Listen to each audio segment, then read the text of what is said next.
दोस्तों नमस्कार। आप देख रहे हैं पब्लिक न्यूज टीवी और मैं हूं देवकी नंदन मिश्र। जिस तरीके से पूरे देश में कुंभ की चर्चा हो रही है, उसी तरह से कुंभ में आए एक आईआईटीएन बाबा की भी चर्चा हो रही है।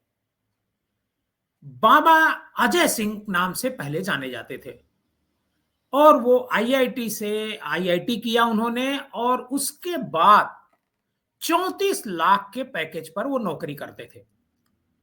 लेकिन एक दिन उनका मन उचट गया और वो सत्य की खोज में बाबा बन गए। जूना अखाड़े में गए और जूना अखाड़े वालों ने उन्हें अपने साथ रख लिया। आज की तारीख में वो कुंभ में आए हुए हैं। मीडिया उनकी खूब चर्चा कर रहा है, उनके बयान दिखा रहा है, उनके इंटरव्यूज दिखा रहा है कि किस तरीके से ये आईआईटीएंस बाबा बन गया। और दूसरी तरफ जो उनके पिता हैं अजय सिंह के, वो कहते हैं कि बेटा वापस घर लौट आए। मतलब साफ है कि कोई बाप अपने बेटे को साधु संत नहीं बनाना चाहता है। जो लोग भी साधु संत बनते हैं उनमें 99% मजबूरी में बनते हैं।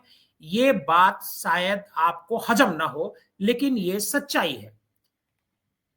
मैंने 50 से ज्यादा साधु संतों से बात की, उनमें से सभी किसी न किसी मजबूरी में जो है साधु का ये चोला, ये नागा का ये जो चोला है, ये पहनने को मजबूर हो गए, जिन्हें आज देखने के लिए बड़ी संख्या में लोग जमा होते हैं। कुंभ में तो लोग देखते हैं इन साधु संतों को, उनकी बात भी सुनते हैं, लेकिन अगर यही साधु संत, यही नागा सन्यासी अगर नंगा होकर के उनके दरवाजे पर आ जाए तो शायद उसे भगा देते हैं। तो हमारा जो समाज है वो खुद दो तरफा है।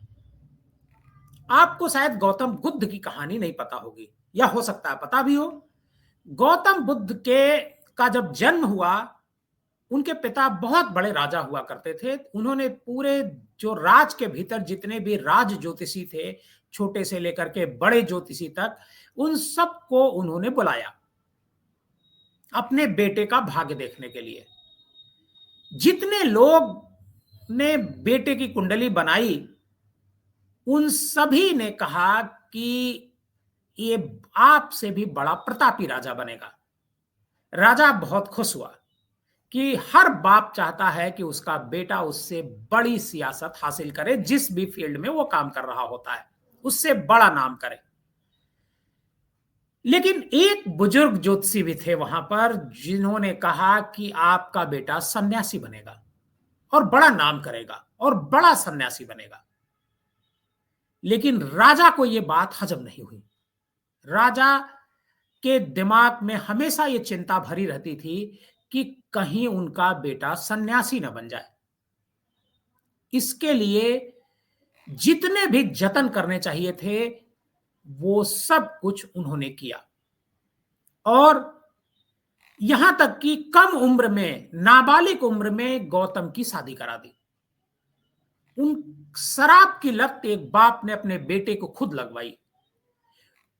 गौतम से बहुत सारी लड़कियों का उन्होंने संपर्क कराया कि ताकि इसके मन में संत बनने की, साधु बनने की, इसके मन में कभी कोई बात ना आए। लेकिन उसे तो साधु ही बनना था। और एक दिन सत्य की खोज में गौतम बुद्ध बाहर निकल गए अपने राजमहल से, और जब राजमहल से वो बाहर निकले तो फिर साधु बनकर के ही निकले। इसी तरीके से कुछ मिलती जुलती कहानी अजय सिंह की भी है।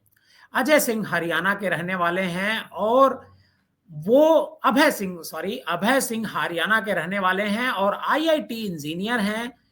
हिसार एक जगह हरियाणा में, वहां उनका जन्म होता है, और अभय सिंह नौकरी कर रहे होते हैं। इसी दौरान उन्हें सत्य, जीवन के सत्य को जानने का एहसास होता है। उन्हें लगता है कि हमें जीवन का सत्य जानना चाहिए, और यही जानने के लिए वो सन्यास के रास्ते पर चल दिखते हैं। जो जूना अखाड़ा है काशी का, उसमें वो शामिल हैं, उन कुछ संत हैं वो लेकर के उनको आए हैं, और बहुत सारे जो टेलीविजन और जो यूट्यूब टेलीविजन के पत्रकार हैं, वो सब उनसे बातचीत कर रहे हैं और अभय की जो पुरानी जिंदगी है उसके बारे में जानने की कोशिश कर रहे हैं कि आखिर उन्होंने आईआईटी छोड़कर आस्था के रास्ते पर क्यों चलना शुरू किया। और आपको बता दें कि अभय इतने काबिल थे, इतने पढ़ने में लगनशील थे कि पहले ही अटेम्प्ट में उन्होंने आईआईटी एंट्रेंस क्लियर किया था। और अभय कहते हैं बातचीत में कि मैं तो बस सीखने आया हूं, मैं किसी मत से जुड़ा नहीं हूं, कहीं से दीक्षित नहीं हूं, कोई साधु या महंत नहीं हूं। हालांकि बात तो कहते हैं, मुझे तो मोक्ष के लिए आने वाली हर बाधा को दूर करना है। जटाएं उन बहुत सुंदर होती हैं, इसलिए हमने ये जटा रखी हुई है। मेरी स्पिरिचुअलिटी जर्नी नीचे नहीं ऊपर गई है, मैं बिल्कुल फ्लूइड रूप में हूं, मुक्त हूं, मैं कुछ भी कर सकता हूं।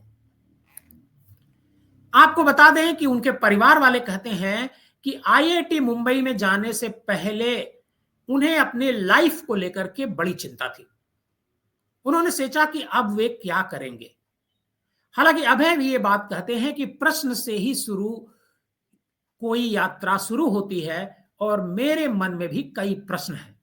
आईआईटी में जाने के बाद मेरे मन में प्रश्न आया कि लाइफ में क्या करूं, कुछ ऐसा ढूंढना कि आजीवन कर सकूं।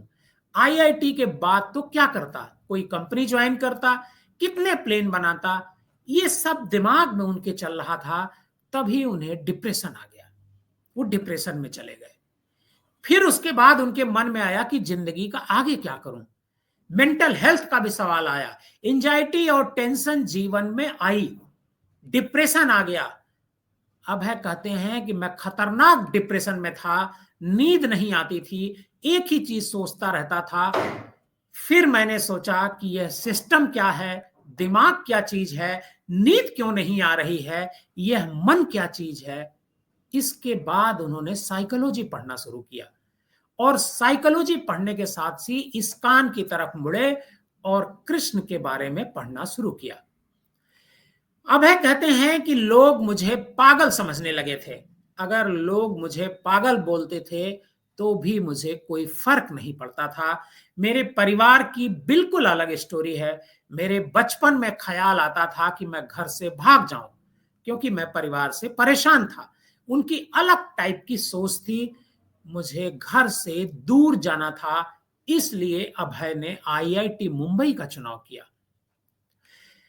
उन्हें लगा कि एयर स्पेस जब करने लगा तो अभय ने बताया कि उस समय वो फोटोग्राफी भी किया करते थे, लेकिन उन्हें सुकून नहीं मिलता है। अभय कहते हैं कि मैं अटकना नहीं चाहता, मैं रुकना नहीं चाहता। जब आदमी कहीं भी नहीं अटकता तब वह मुक्त हो जाता था। कुछ इसी तरह की सोच गौतम के भीतर भी थी। अभय मीडिया वालों से कहते हैं कि वह काशी में आकर बाबा सोमेश्वरपुरी से मिले थे, और उन्होंने अभय को काफी लोगों से मिलवाया था।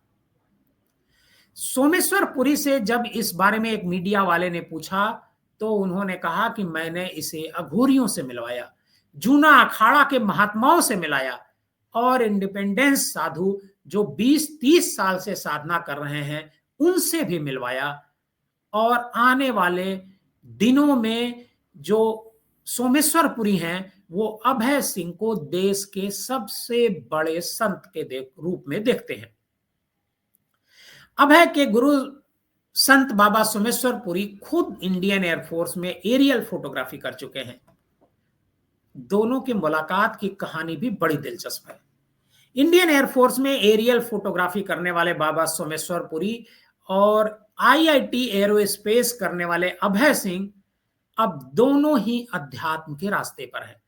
सोमेश्वरपुरी कहते हैं कि अभय सिंह बहुत ब्रिलियंट छात्र था। पहले ही अटेम्प्ट में इसने आईआईटी क्रैक किया। यही नहीं, 500 के आसपास रैंक भी आई, लेकिन जीवन का मकसद अलग था। इसे सभी समझ नहीं पाए, इसे कुछ पाना नहीं, बल्कि खुद को मुक्त करना है। इसे लेकर अभय ने कहा कि मैं नो बॉडी रहना चाहता हूं, समबडी नहीं। मेरी असली परीक्षा है कि मैं बैरागी रह सकता हूं कि नहीं, यह मेरी परीक्षा है। अगर फेल हुआ तो कोई नहीं, और पास हुआ तो मुक्त हो जाऊंगा।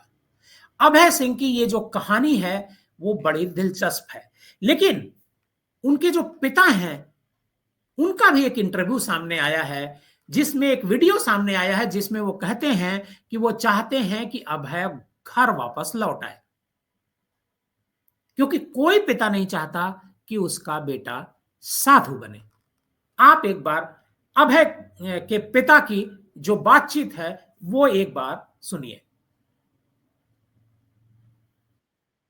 में है उससे की थी। उसके बाद में लॉरेंस में चला गया था। लॉरेंस से +2 करने के बाद में उसने 6 महीना कोचिंग ली नारायणा, जो IIT के पास है। वहाँ उसकी रैंकिंग उस टाइम बहुत ठीक थी, 600-700 के बीच में थी मेरी समझ में तो। और उसके बाद में एडमिशन हो गया तो वो कहने लगा कि फर्स्ट जो चॉइस है मैं उस IIT के अंदर जाऊंगा। फिर मैं अभी देख ले, मैं तो ये कह रहा था मैं अभी दिल्ली बुल्ली ले ले, हम भी मिलाएंगे। नहीं बोले ना, बम्बे जाऊंगा। मैं बम्बे चला गया, IIT कर ली। IIT के बाद में कैंपस के अंदर उसके आते थे वो ये कंपनियां आती थी जॉब के लिए। तो उसने मुझे कहा कि भाई वो कंपनी वाले आते हैं और कैंपस से ही ले जाते हैं, क्या करूं। तो मैं उसको कहने लगा, मैं कहा भाई ये कंपनी वाले तो बक्कल फोड़ते हैं, 2 लाख का काम करेगा जब 1 लाख रुपए देंगे और पढ़ ले। फिर उसने मास्टर ऑफ डिजाइनिंग करी। उस दौरान फोटोग्राफी का भी उसने काफ़ी चाव था, साथ साथ फोटोग्राफी का भी उसने मामला जोड़ा। वो भी उसकी अच्छी प्रोग्रेस मिली। और उसके बाद में उसने 6 महीना के लगभग दिल्ली एक कंपनी के अंदर सर्विस भी करी। फिर वो जो बेटी थी वो कनाडा थी, वो कनाडा ले गई उसने। 2-2.5 साल तक वहाँ भी उसने सर्विस करी कंपनी में, जो एक अच्छी वो रेपुटेड कंपनी थी उसमें। उसके बाद में कहने लगा भाई मैं तो नौकरी नहीं करूँगा और मैं तो इंडिया आऊँगा। तो मैंने यस कर दी, आ गया। आने के बाद में वह उसने फिर अपना दिल्ली चला गया। दिल्ली 3 महीने तक रहा। गर्मी का मौसम था, गर्मी लग गई। उसके बाद में मैंने उसको टेलीफोन में वो मैसेज कराया व्हाट्सएप पर, भाई धन दौलत और साम्राज्य तो फिर मिल जाते हैं, परंतु ज़िंदगी चली गई तो फिर कुछ नहीं मिलेगा। फिर वो मसूरी की तरफ, धर्मशाला और मसूरी की तरफ चला गया। उसके बाद में उसने अपना ये फैसला ले लिया सन्यासी बनने का। जब ये फैसला लिया, उसने सन्यासी बनने का फैसला ले लिया। आपको अभय की कहानी कैसी लगी हमें कमेंट बॉक्स में जाकर जरूर बताइएगा। अभय को सन्यासी रहना चाहिए या फिर जैसा उसके पिता चाहते हैं घर वापस लौटना चाहिए।